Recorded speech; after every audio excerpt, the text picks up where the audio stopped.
ஊர்ல நெறைய குழந்தைங்க இந்த ப்ளூ வேல் கேம்னாலலாம் பாதிக்கப்பட்டு உயிரிழந்தாங்க இல்லையா? இதே மாரி சம்பவங்கள் கனடாலயும் நெறைய நடந்துட்டுருக்குங்க.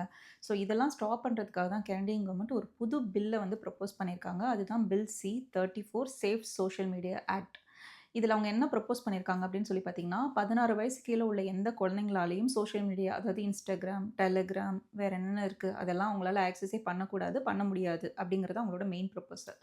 இந்த பில் வந்து இப்ப ப்ரப்போசல்ல தான் இருக்குன்னு சொன்னேன் இல்லையா? ஒருவேளை இது பாஸ் ஆச்சு அப்படின்னா, இந்த மாரி சோஷியல் மீடியா கம்பெனிக்குலாம் அவங்க என்ன ரூல்ஸ் சொல்றாங்க அப்படின்னு பார்த்தீங்கன்னா, ஃபர்ஸ்ட்டு இன் ஜெனரலா யாருக்குமே ஆக்சஸ் குடுக்காதீங்க. 16 அண்ட் பிலோக்கு. ஒருவேள அந்த மாரி ஆக்சஸ் குடுக்குறீங்க அப்படின்னா, நாங்க ஒரு சேஃப்டி ஸ்டாண்டர்ட் சொல்லுவோம். அதெல்லாம் நீங்க ஃபுல்ஃபில் பண்ணா மட்டும் தான், நீங்க இந்த 16 வயசுக்கு கீழ உள்ள குழந்தைங்களுக்கு ஆக்சஸ் குடுக்கணும் அப்படின்னு சொல்றாங்க.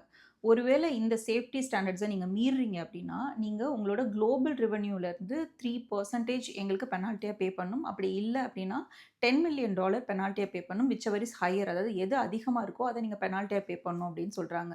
என்னைய பொறுத்தவரைக்கும் இந்த பில் பாஸ் ஆகி வந்ததுன்னா, உண்மையிலேயே ரொம்ப நல்லது. நெறைய குழந்தைங்கள வந்து நம்ம சேஃப்கார்ட் பண்ண முடியும். நீங்க என்ன நினைக்கிறீங்கன்னு சொல்லி இந்த வீடியோ கீழ கமெண்ட் பண்ணுங்க.